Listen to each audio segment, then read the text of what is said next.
If there is one thing I can take away from my very first viewing of Bicycle Thieves is that it is absolutely deserving of the hype.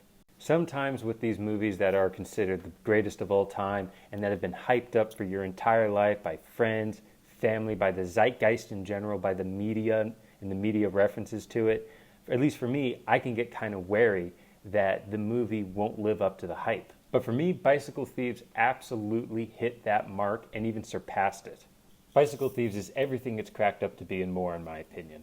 It is unprecedented in its ability to entertain on both an emotional and an intellectual level. In my opinion, the emotional core of the story is really about Antonio's descent into becoming an honest and unhonorable man.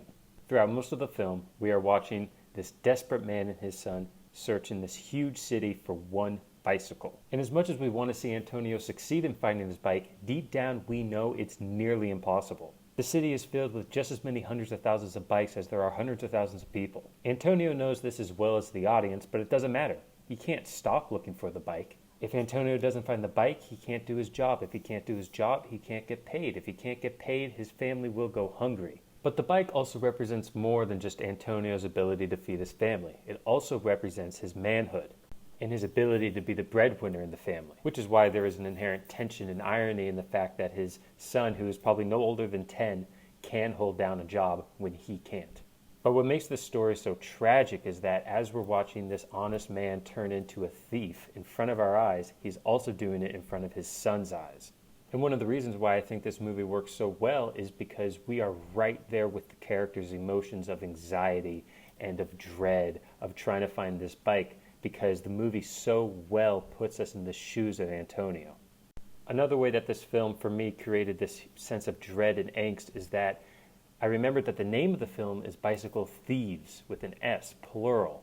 And throughout watching most of the film, there's only one stealing of a bicycle early on and only one thief. And so your mind starts to race and it goes, oh no, there's going to be more bicycle thieves. Who is it going to be? And slowly you start to realize, oh no, it's Antonio.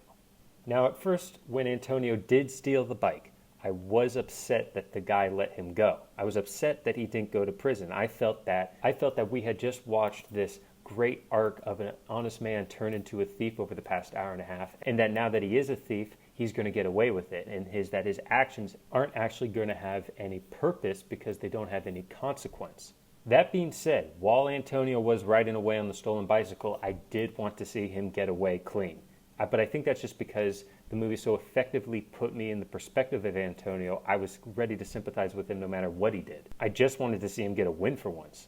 But when he did get caught, I was thinking, okay, here he goes, he's going to go to jail now. And I did want to see him go to jail. And then, of course, when that didn't happen, I thought, oh, shoot, okay, this is going to be the one negative aspect of the film. But then as the film continued, I realized that the only punishment worse for Antonio than going to prison is having to see the image of him in his son's eyes gets smashed into a million pieces.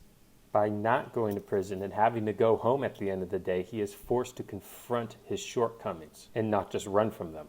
But along with the insanely effective emotional story being told, the movie is also intellectually stimulating. The film is famously set in post-war Rome when Italy was stricken with poverty. For me, I felt the film asking me, what would you do if you were in Antonio's shoes? What would you be willing to do for your family if you were in his situation? If you had the power to change the social and political landscape that they are operating in, how would you even begin to fix that? And the reason why this film doesn't feel preachy, and the reason why it's able to ask these questions so effectively, is that it has such an amazing emotional story behind it. I can't help but think about the spaghetti western, The Good, the Bad, and the Ugly, because it uses a similar plot device. That movie explores the themes and the ideas of the American Civil War, but does it through a normal Western storyline that just happens to be taking place during the American Civil War. Films like this and Bicycle Thieves are able to make an audience member think deeply about social and political issues because it has such an amazing, solid, emotional story being told throughout it, which in turn allows the audience member to actually attach people to these problems instead of just compartmentalizing these issues that the film actually touches on. They could have done a documentary or newsreel that just showed a bunch of statistics about how poor people were in post-war Italy. But instead, and why I think this is way more effective, is it just shows us one family's story during that time. Another aspect of this film that I really loved was in the vein of film noir, that the camera made the buildings surrounding Antonio and Bruno just seem endlessly high. Focusing on the verticality of the buildings gave the audience the same feeling the characters did, which I felt was like mice trapped in a maze trying to find cheese. Another thing I really loved about this film was the sense of indifference that the people in the city itself had towards Bruno and Antonio's plight. And there's something really poetic about that, how their problems, how Bruno and Antonio's problems are just not unique or special. This is a dime a dozen situation. And this idea, I think, is shown just throughout the entire film, but I think is especially highlighted in the scene where it rains. When I was first watching the film, I was struggling to figure out what the metaphor, the meaning behind the rain was. But I actually think what it really means is that even though everyone is having a shared experience of trying to get out of the rain, trying to get under cover, and they're all huddled together in the dry spots, they still are cold and distant to each other, much like in any large city. And all those things really just help drive home the idea that Antonio and Bruno are alone in this. It is them versus the world. Another example of why this film is so damn good is its use of the MacGuffin, which of course is the bicycle.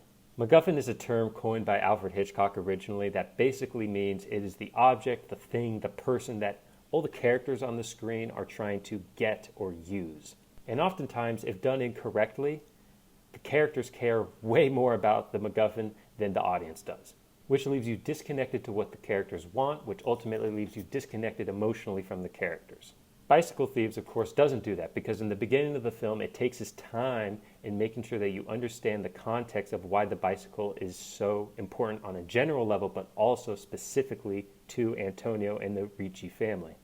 But the other thing that the movie does that is so crucial to making a MacGuffin work in your movie is that it reminds the audience at a certain point the importance of the bicycle. The movie does this in one of the more memorable scenes in the film where Bruno and Antonio go get some food at a restaurant and Antonio is trying to talk himself out of the importance of the bicycle. Bruno is visibly jealous of the rich kids next to them that get to eat better food. Antonio sees this and re-pledges his faith to find the bicycle. And putting a scene like this, usually around halfway through your movie, is so vitally important to keeping the audience invigorated and interested in the MacGuffin. It's like shooting 150 cc's of giving a damn into the audience's brain. And the reason why I say that this is so crucial and it's so important to remind the audience why the MacGuffin matters is because in a lot of modern movies, they just don't do this. Have you ever felt yourself in a modern movie asking, wait, why are these characters here? What are we doing again? Oh, that's right. Oh, that's that thing and we needed to do this. Oh, okay, yeah. If you've ever felt lost like that, that can often be a symptom of the problem that the MacGuffin was either not properly set up to begin with or that there wasn't a scene to remind the audience why it was important. For as much as this film does take advantage of certain neorealistic properties, I think at the end of the day, this is not the most neorealistic film ever. And I don't think anyone really says it is, but it's just so prominently mentioned when you talk about neorealism. Speaking about the film, everyone commemorates the documentary aspects of the film. Information like the fact that the actors were found in random places all over Italy and weren't actual actors to begin with is, yes, it's very impressive and yes, it's super interesting, but ultimately, I don't think it really matters to the enjoyment of the movie. It absolutely matters to the historical context and to where this film fits in neorealism, but in my opinion, it doesn't actually make the movie any better because you can't tell that they weren't trained actors while you're watching the movie. All of the actors in the film, but especially the kid that played Bruno, is so good, and in my opinion, that is the most important thing at the end of the day. That being said, I do love certain neorealistic properties being used in this film, like on-location shooting and practical lighting.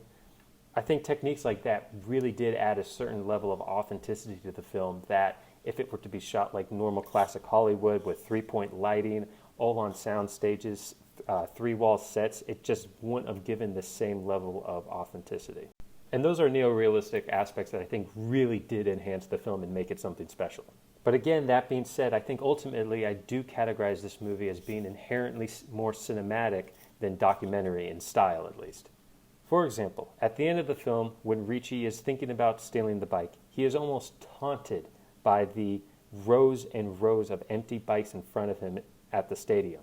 And then before that, when Antonio and Bruno are sitting on the bench in that famous shot, a bunch of cyclists ride in between us and the characters, forcing Antonio to not get even a moment's rest on the topic of the bike. In fact, it almost feels like the city itself is egging him on to steal a bike. Moments like that really stand out to me as entirely choreographed fiction, in the most cinematic way possible, but still fiction.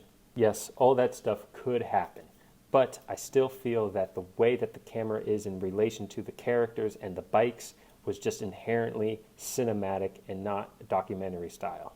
One thing I do feel is that sometimes I think the word reality can be misused or overused in regards to film.